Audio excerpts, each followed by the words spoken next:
네, 이 시간엔 우리의 죽음에 대한 얘기를 꺼내보겠습니다. 혹시 나는 임종을 어떻게 맞이할까 이런 생각을 해보신 적 있을 텐데요. 최근 보건사회연구소의 조사에선 노인 10명 가운데 8명은 연명치료를 원하지 않는다는 결과가 나올 정도로 존엄사에 대한 관심이 높아지고 있습니다. 네, 임종 단계의 환자가 연명 치료를 중단하고 존엄사를 선택할 수 있도록 한 이른바 웰다잉법이 내후년부터 시행되는데요. 서울대 의대 종양내과 허대석 교수와 함께 자세한 얘기 나눠보겠습니다. 안녕하십니까? 네, 안녕하세요. 지난 2009년에 이제 존엄사 논란을 벌여온 이른바 김할머니 사건을 기억하시는지요? 우리나라에서 이제 연명치료 중단을 허용하는 최초의 판결을 선고한 사건이었는데요.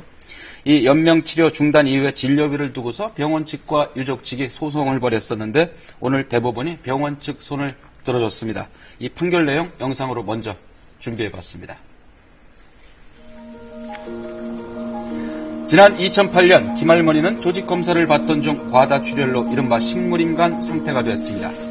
가족들은 연명치료를 중단시켜달라는 소송을 냈고 대법원에서 최종 승소에 인공호흡기를 제거했습니다. 하지만 김할머니는 인공호흡기를 뗀 후에도 200일 넘게 더 생존, 인공 영양 공급 등으로 인해 진료비가 계속 발생하게 되었습니다. 이에 유족들은 진료비 납부를 거부했고 병원은 소송을 제기했는데요. 1심은 연명치료 중단 판결 후 발생한 진료비는 환자 가족이 지급할 의무가 없다고 밝혔습니다. 법원의 판결로 환자의 연명치료 중단 의사가 확인되었다면 의료계약이 해지되어 그 이후에 발생한 진료비는 환자에게 청구할 수 없다는 내용입니다. 하지만 2심에선 사실상 진료비 전액을 모두 환자 측이 부담해야 한다고 판결했습니다. 그리고 오늘 열린 대법원 선고에서도 인공호흡기를 떼서 연명치료가 중단됐더라도 김할머니가 숨질 때까지 영양공급과 병실 제공 등 최소한 생명유지를 위해 취한 나머지 의료계약은 유효하다며 병원의 손을 들어줬습니다. 네, 1심과는 다르게 2심과 이제 대법원 선고에서 이제 병원 측에 병원비를 내야 한다라고 이제 손을 들어줬는데요. 예, 교수님께서는 이번 판결을 어떻게 보셨습니까? 그러니까 그 임종에 임박한 환자에서 연명 의료를 어떻게 할 건가 그 범위에 대해서 좀 더 명확해졌고요. 그다음에 그 과정에서 또 어떤 의무가 있는가.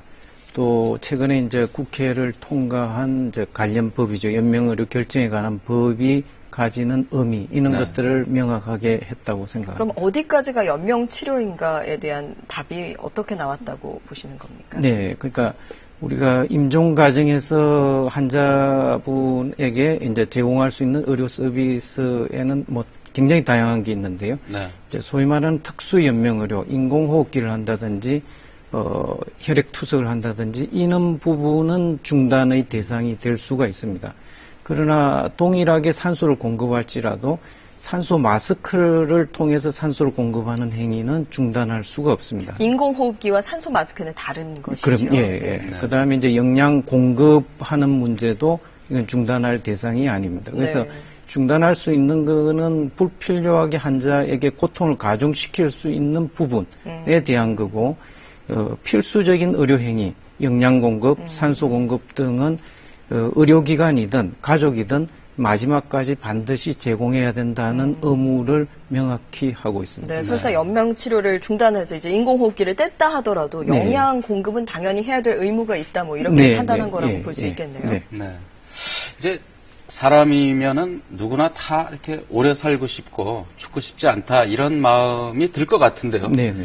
그런데 이제 이번에 보건사회연구소의 조사 결과를 보면은 노인 10명 가운데 8명은 그런 상황이 오면은 연명치료를 중단하고 존엄사를 택하겠다. 이제 이런 결과가 나왔다고 하는데 이게 이제 우리의 뭐 죽음을 대하는 태도 이런 게 달라졌다고 볼 수 있을까요? 네, 지난 한 20년간 그러니까 이제 1997년도에 보라매 병원 사건을 계기로 임종 과정에서 어디까지 의료 행위를 하는 게 적절한가가 사회적 문제로 이제 대두가 되기 시작했습니다.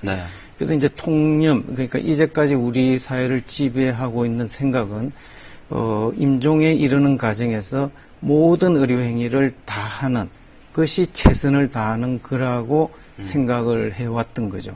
근데 이제 한 20여 년간 이제 많은 분들이 가족이나 친구나 이제 아는 분들이 임종하는 과정을 이제 대부분 병원에 문병을 가보면 네. 그렇게 하는 게 환자를 위하는 거라기보다는 때로는 오히려 고통만 가중시킨다는 것을 이제 인식하게 된 거죠. 네. 예, 이제 우리 사회를 지배했던 이제 의료 지상주의, 모든 것을 의료로 해결하겠다든지 의료 집착, 끝까지 막 의료에 매달리는 이런 게 항상 환자를 위하는 것만은 아니다라는 데 대해서 이제 인식을 했다고 생각합니다. 환자 본인들도. 네. 네. 교수님께서는 아무래도 이제 환자들을 많이 보시니까 임종 직전에 환자들도 많이 보실 것 같아요. 네. 그래서 막상 또 이제 삶을 잘 마무리하고 싶은 마음이지만 막상 임종 때가 되면 삶에 대한 애착이 더 강해질 수도 있고 마음이 좀 달라지실 수도 있는 게 사람 마음이라는 게 그럴 수 있을 거라 생각하거든요. 네. 근데 이 존엄사, 아름답게 삶을 잘 정리한다는 게 어떤 거라고 생각하십니까? 그러니까 이제 어떤 게 존엄한 임종인가를 우리가 정의하기가 쉽지가 않은데 네, 네. 반대로 생각해 보면 조금 명확해집니다. 그러니까 존엄하지 않은 죽음이란 게 어떤가? 그러니까 우리가 육신의 입장에서 보면 고통을 받으면서 사망한다. 이건 굉장히 좋지 않은 죽음이고 영적인 면에서 보면 우리 말에 이제 평생을 살다 보면 인간적인 관계에서 상처라든지 고통이 많이 있거든요. 그 나쁜 상황을 이제 그런 걸 다 해결하지 못하고 죽을 때 우리 한을 품고 죽는다. 이건 좋지 않은 거죠. 반대로 생각하면 육신의 입장에서는 고통을 최소화하면서 없이 임종하는 거고 영적인 면에서는 우리가 평생 살면서 쌓은 인간적인 상처 이런 거 다 풀고 마지막을 맞이하는 게 바람직한 죽음이라고 생각합니다. 이제 보면 이제 종교적이기도 하고 철학적인 것도 좀 담겨 있어야 될 것 같고 뭐 그래야 이제 그렇게 될 것 같은데 근데 존엄사에 대한 반론도 좀 만만치는 않습니다. 이게 이제 뭐 경제적인 그러니까 병원비 부담 뭐 이런 것 때문에 연명 치료를 중단한다거나 또 생명 경시 풍조가 일어나면 어떡하나 뭐 이런 반론도 있지 않습니까? 네, 맞습니다. 그러니까 지금 법에서는 이제 임종기라는 표현을 썼는데, 그 부분에 있어서는 이제 우리가 생각하는 선진국들에서 이미 지난 수십 년간 이와 같은 접근을 했을 때 쟁점이 거의 없는데, 이 논의를 확장해서 지속적 식물 상태, 식물인간 상태까지 가면 이게 대단히 쟁점이 많습니다. 그게 첫째, 그분들은 오랜 기간 이제 투병을 하거든요. 뭐 5년, 10년씩. 이제 그런 경우 이제 간병하는 분들한테 큰 부담이 되죠.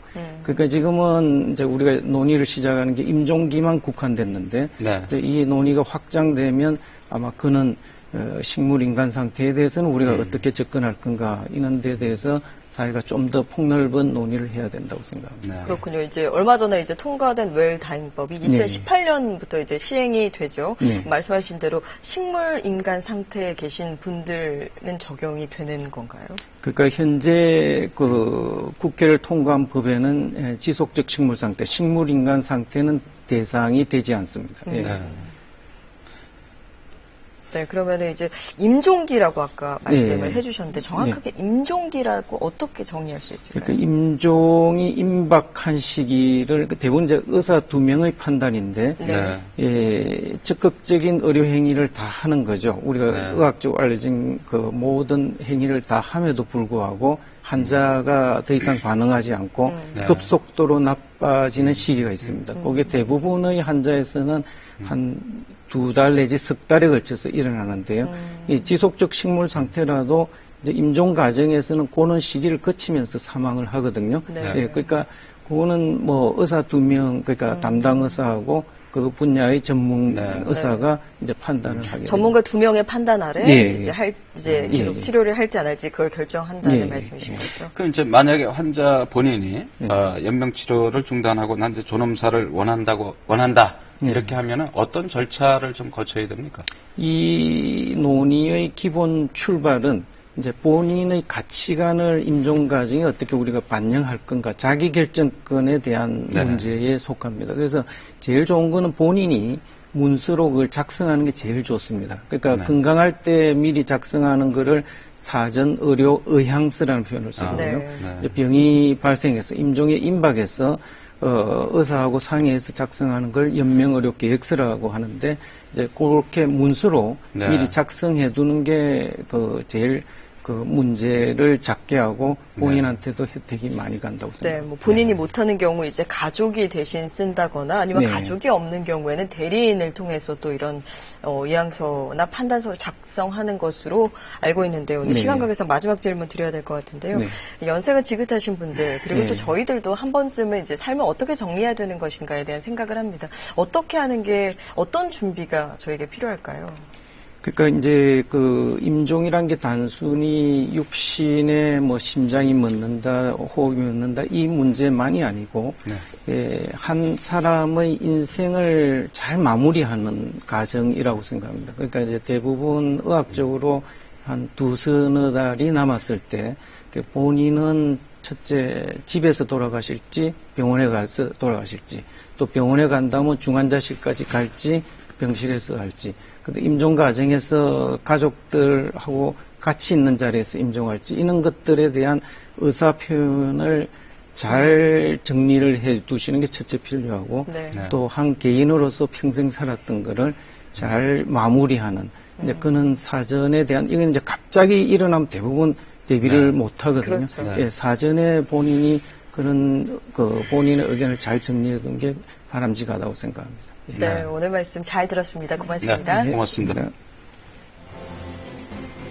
지난해 일을 하고도 돈을 받지 못한 이른바 체불임금 근로자가 30만 명에 가깝다고 합니다. 네, 못 받은 돈만 해도 1조 3천억 원에 이른다고 하는데요. 설 명절도 다가오는데 이런 임금 체불 좀 빨리 해결됐으면 좋겠습니다. 네, 우리 사회에서 일 안 하면 돈 안 준다는 무노무임은 이제 정착이 됐는데요. 일을 시켰으면 돈을 줘야 하는 유노유임, 이거 확실히 정착시켜야겠습니다. 시사진단 오늘 여기서 마치겠습니다. 내일 다시 뵙겠습니다. 고맙습니다.